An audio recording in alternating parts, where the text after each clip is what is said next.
በስመ አብ ወወልድ ወመንፈስ ቅዱስ አሃዱ አምላክ አሜን።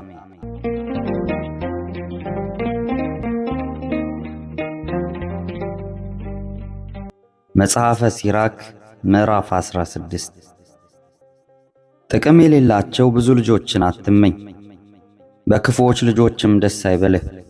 በእነርሱ እግዚአብሔርን መፍራት ከሌለባቸው ቢበዙም በእነርሱ ደስ አይበልህ። በሕይወታቸውም አትተማመንባቸው፣ ብዛታቸውም ደስ አያሰኝህ። ከሺህ አንድ ደግ ይሻላል፣ ክፉን ከመውለድም ሳይወልዱ መሞት ይሻላል። በአንድ አዋቂ ሀገር ትጸናለች፣ በኃጢአተኞች ብዛት ግን ትጠፋለች። ዓይኔ እንዲህ ያለ ብዙ ነገር አየች፣ ጆሮዬም ከዚህ የሚበልጥ ሰማች። በኃጢአተኞች ወገኖች እሳት ትነዳለች፣ በወንጀለኞች ሕዝብ ላይም ጥፋት ትነዳለች። በኃይላቸው የታመኑ የቀድሞ አርበኞችም ራሳቸውን አላዳኑም። ሎጥ ለኖረባቸው ራሳቸውንም ላኮሩ ሎጥንም ለተጸየፉ አገሮች አልራራላቸውም። ኃጢአተኞች ሕዝቦችንም ይቅር አላላቸውም፣ በኃጢአታቸው ጠፉ እንጂ። ከእነዚህ የተሰበሰቡ ልቦናቸውንም ያከፉ 600,000 እግረኞች ነበሩ። ክሳደ ልቦናቸውን ያጸና አንድ ሰው ቢኖር እርሱ ቢድን ድንቅ ነው። ይቅርታም መቅሰፍትም ከእርሱ ዘንድ ነውና ይቅር ማለት ይችላል፣ መቅሰፍትንም ማምጣት ይችላል። ቁጣው እንደ ቸርነቱ ብዛት መጠን ነው፣ ለሰውም እንደ ሥራው ይከፍለዋል። ኃጢአተኛ ሰው ከዳፋ አያመልጥም፣ ጻድቅ ሰውም የትዕግሥቱን ዋጋ አያጣም። ምጽዋት ሁሉ ይቅርታን ያመጣል፣ ሰውም ሁሉ እንደ ሥራው ያገኛል። ከእግዚአብሔር አመልጣለሁ፣ በሰማያትም የሚያገኘኝ የለም፣ በብዙ አሕዛብም ዘንድ የሚያውቀኝ የለም። የሰውነቴ ቁጥሯ በዓለም ሁሉ ምንድነው አትበል። እነሆ ሰማይ ከሰማያትም በላይ ያለ ሰማይ ከሰማይም በታች ያለ ውቅያኖስ ምድርም በዓመት በጎበኛቸው ጊዜ ይህ ሁሉ ይነዋወጣል። ተራሮችም የምድር መሠረቶችም በመዓት ባያቸው ጊዜ ይንቀጠቀጣሉ ይነዋወጣሉ። ይህንም ልብ አያስበውም። መንገዶቹንስ ማን ማወቅ ይችላል? ገናናነቱንስ ጠብቆ መናገር ማን ይችላል? ከሥራውም አብዛኛው ስውር ነው፣ ሰው የማያየው አውሎ ነፋስ ነውና። እውነት ሥራ መሥራትን ማን ያስተምራል? የምሕረቱንስ ተስፋ ማን ደጅ ይጠናል? አእምሮ የሌለው ሰው እንዲህ ያስባል፣ ሰነፍና በደለኛ ሰውም ስንፍናን ያስባል። የእግዚአብሔር ጥበብ በሥነ ፍጥረት። ልጄ ሆይ ስማኝ፣ ጥበብንም ተማር፣ ነገሬንም ከልቦናህ አድምጠው። በሚዛን መዝነህ ጥበብህን ግለጣት፣ የትምህርትህንም ነገሯን ተረዳ። የእግዚአብሔር ሥራ ከጥንት ጀምሮ በሥልጣኑ ተፈጠረ፣ ሥርዓታቸውንም በየወገናቸው ለየ። ዓለም ለዘላለም ጸንቶ ይኖር ዘንድ ሥራውንም ሁሉ አዘጋጀ፣ ሰራዊታቸውንም በየወገናቸው አዘጋጀ። አይሰሩም፣ አይጠሙም፣ አይራቡምም፣ ሥራቸውም አይቋረጥም። አንዱ ከሌላው ጋር አይጨናነቅም፣ ለዘላለሙም ከቃሉ አይናወጡም። ከዚህ በኋላ እግዚአብሔር ምድርን ተመለከተ፣ ከበረከቱም አጠገባት። በደማዊት ነፍስ ሕያው የሆነ ፍጥረት ሁሉ በምድር መላ፣ መመለሻቸውም ወደ ምድር ነው። ምዕራፍ 17 እግዚአብሔር ሰውን ከምድር ፈጠረው፣ ዳግመኛም ወደ ምድር ይመልሰዋል። ዓመታትንና ቀናትን በቁጥር ሰጣቸው፣ በውስጧም ያለውን ሁሉ አስገዛቸው። ለየራሳቸው ኃይልን አሳደረባቸው፣ በምሳሌውም ፈጠራቸው። ፍጥረቱ ሁሉ እንዲፈሯቸው አደረገ፣ አውሬዎችንና ወፎችንም እንዲገዟቸው አደረገ። ቃልንና አንደበትን ዓይንና ጆሮን የሚያስቡበትን ልቦናም ሰጣቸው። ጥበብን ማወቅንም አጠገባቸው፣ ክፉንና በጎንም አሳያቸው። የሥራውን ገናናነትና መፈራቱን ያሳያቸው ዘንድ በልቦናቸው ፍርሃትን አሳደረባቸው። ቅዱስ ስሙን ያመሰግኑት ዘንድ የሥራውንም ገናናነት ይናገሩ ዘንድ ጥበብን ሰጣቸው። የሚያድናቸውም ሕጉንም አወረሳቸው። የዘላለም መሐላንም ተማማላቸው፣ ፍርዱንም ነገራቸው። ዓይኖቻቸውም የጌትነቱን ገናናነት አዩ፣ የጌትነቱንም ቃል ጆሮቻቸው ሰሙ። ከኀጢአትም ሁሉ ተጠበቁ አላቸው። ሁሉንም ባልንጀሮቻቸውን ውደዱ ብሎ አዘዛቸው። መንገዳቸውም ሁልጊዜ በፊቱ ነው። ከዓይኖቹም የሚሰወሩበት የላቸውም። ለአሕዛብም ሁሉ ነገሥታትን አነገሠላቸው። እስራኤል ግን የእግዚአብሔር ክፍል ሆነ። ሥራቸውም ሁሉ በፊቱ እንደ ፀሐይ ነው። ዓይኖቹም ሁልጊዜ መንገዳቸውን ያሉ፣ ኃጢአታቸውም ከእርሱ አልተሰወረችም። በደላቸውም ሁሉ በእግዚአብሔር ፊት ነው። የሰው ምጽዋቱ ከእርሱ ዘንድ እንደ ማኅተብ ነው። የሰው ዋጋው እንደ ዓይን ብሌን ትጠበቅለታለች። ኋላ ተመልሶ ዋጋቸውን ይሰጣቸዋል፣ የኃጢአታቸውንም ፍዳ ወደ ራሳቸው ይመልሳል። ነገር ግን ንስሐ የሚገቡበትን መንገድ ሰጣቸው፣ ተስፋ የቈረጡ ሰዎችንም ደስ ያሰኛቸዋል። የንስሐ ጥሪ። ወደ እግዚአብሔር ተመለስ፣ ኃጢአትህንም ተዋት፣ በፊቱም ጸልይ፣ ለበደልህም ንስሐ ግባ። ከበደልህም ወደ እግዚአብሔር ተመለስ፣ ኃጢአትን ሁሉ ጥላ፣ ፈቃዱንም አድርግ። በሕይወት ሳሉ እንደሚገዙለት ሰዎች ልዑልን በመቃብር የሚያመሰግነው ማን ነው? የሞተ ሰውን ግን ንስሐ እንደ ኢምንት አለፈው። በሕይወትህ ደስ እያለህ እግዚአብሔርን አመስግነው፣ የእግዚአብሔር ቸርነቱ ታላቅ ነውና የሚገዙለትን ሰዎች ይቅር ይላቸዋል። ሰው ሟች ስለሆነ ሁሉ በሰው ዘንድ ሊሆን አይችልም። ከፀሐይ የሚበራ ምን አለ? እርሱም እንኳን ያልፋል። ደማዊና ሥጋዊም ክፉ ነገር ያስባል። እርሱ የሰማይን ምጥቀት ኃይል ያውቃል። ሰው ሁሉ ግን አመድና ትቢያ ነው። ምዕራፍ 18 ለዘለዓለም ሕያው የሆነ እርሱ ሁሉን በአንድነት ፈጠረ። እውነተኛ እግዚአብሔር ብቻ ነው። ሥራውን ያውቅ ዘንድ ማንንም አላሰናበተውም። የገናንነቱንስ ፍለጋ ማን መርምሮ ያውቃል? ከሃሊነቱንስ ማን መርምሮ ያውቃል? ቸርነቱንስ ማን ጠንቅቆ ይናገራል? መጨመርም የለም መቀነስም የለም።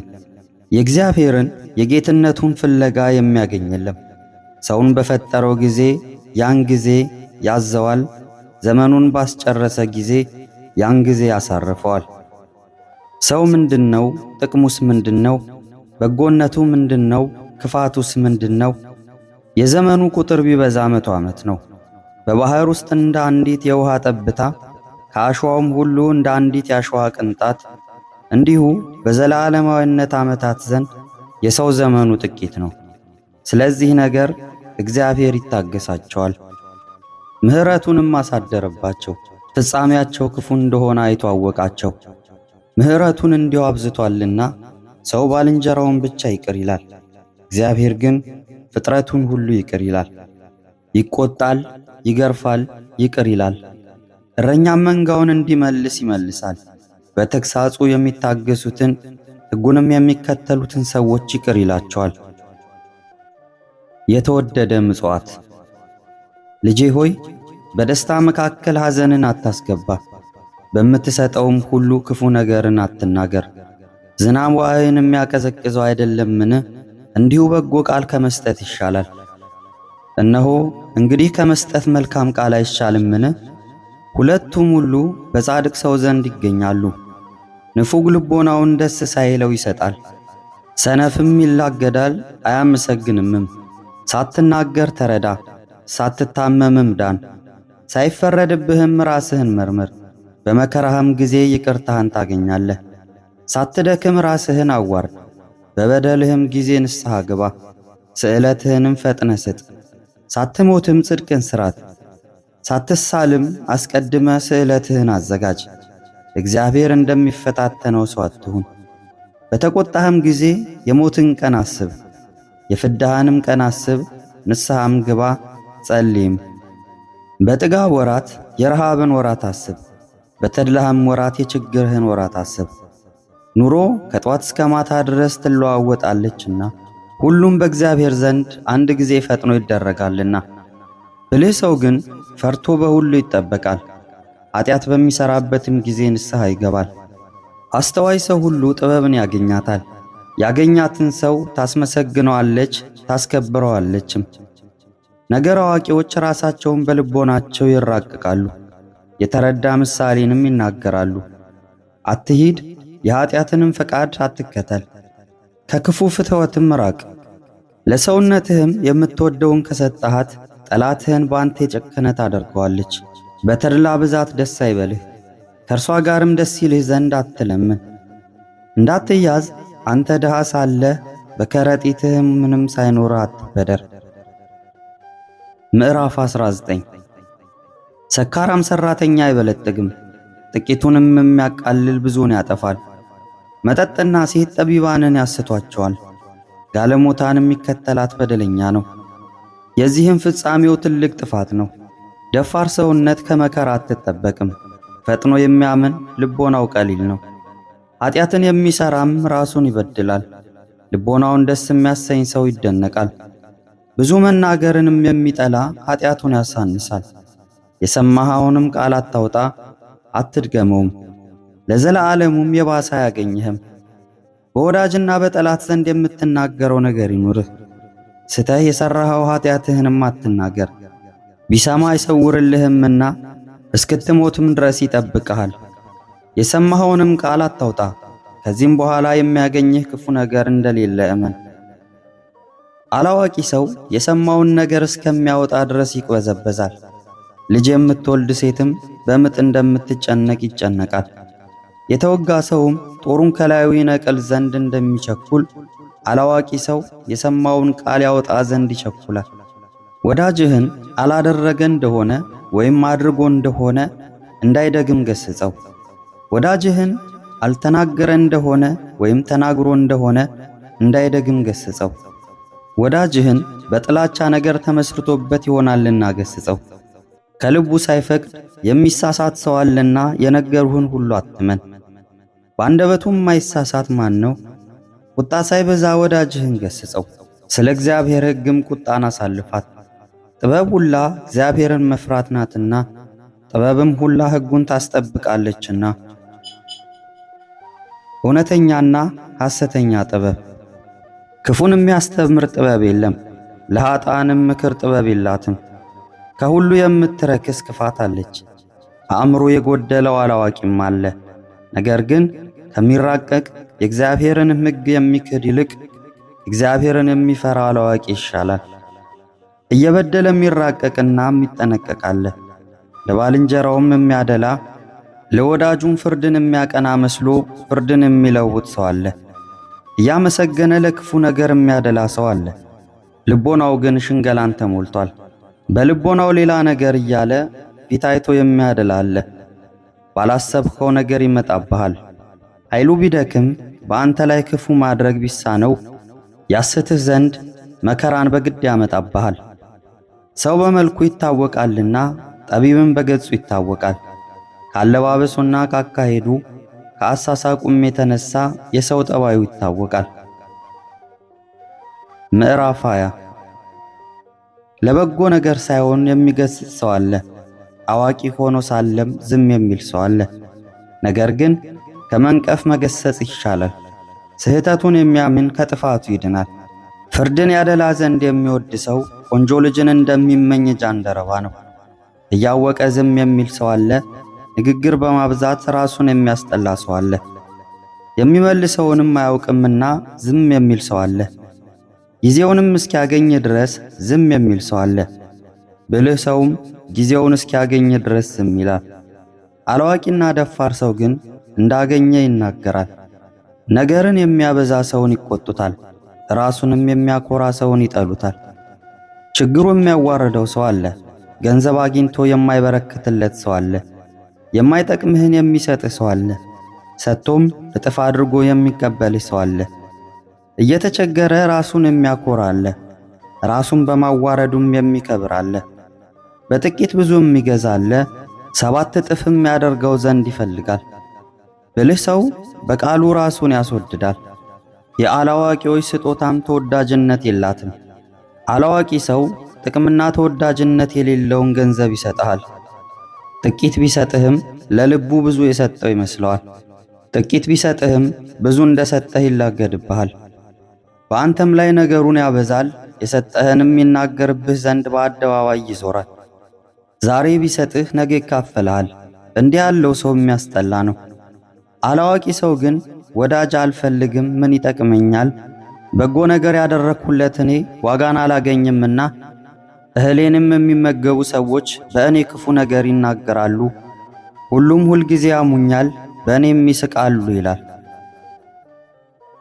የማይገባ ንግግር። በአንደበትህ አድጦ ከምትወድቅ በምድር ላይ አድጦ ብትወድቅ ይሻላል። እንዲሁ የክፉ ሰው አወዳደቅ ፈጥኖ ይመጣል። እንዳገኘ የሚናገር ሰው ራሱን ያስነውራል፣ በቃሉም መወደድ የለውም። በአላዋቂ ሰዎች አንደበትም ነገር ይጠላል። በጊዜው አይናገረውምና በአላዋቂ ሰው አንደበት ምሳሌ ይጠላል። በተቸገረ ጊዜ እግዚአብሔርን ወደ መፍራት የሚመለስ ሰው አለ፣ ሰውነቱም በመልካም ታርፋለች። በማፈርም ሰውነቱን የሚያጠፋ አለ፣ ባላዋቂነቱም ሰውነቱን ያጠፋል። በማፈር ላይ ሰጠው ለወዳጁ ተስፋ የሚሰጠው አለ። ስለዚህ ነገር በከንቱ ጠላት ይሆነዋል። የሐሰተኛ ሰው ውርደቱ ክፉ ነው፣ የአላዋቂዎች ነገራቸው የተጠላ ነው። ከሐሰተኛ ሌባ ይሻላል፣ ነገር ግን የሁለቱም ፍጻሜያቸው ሞትና ውርደት ነው። ሐሰተኛ ሰው ፈጽሞ ይዋረዳል ያፍራልም። በቃሉ ብልህ የሆነ ሰው ነገሩ ይሰማል። ብልህ ሰው መኳንንቱን ደስ ያሰኛል። ምድርን የሚያርሳት የእህሉን ክምር ያበዛል፣ መኳንንቱንም የሚያገለግል ራሱን ይጠቅማል። እጅ መንሻና መማለጃ የጠቢባንን ዓይን ያሳውራል፣ አፋቸውን ይዘጋል፣ ቃላቸውንም ያስለውጣል። የተሰወረ ጥበብ እንደ ተቀበረ ወርቅ ነው። እንግዲህ የሁለቱስ ጥቅማቸው ምንድነው? ጥበቡን ከሚሰውር ብልህ ሰው አለማወቁን የሚሰውር አላዋቂ ሰው ይሻላል። ስለ ቃሉ የአምላካችን የልዑል እግዚአብሔር ስሙ ከአጽናፈ ዓለም እስከ አጽናፈ ዓለም የከበረና የተመሰገነ ይሁን። ይቆየን።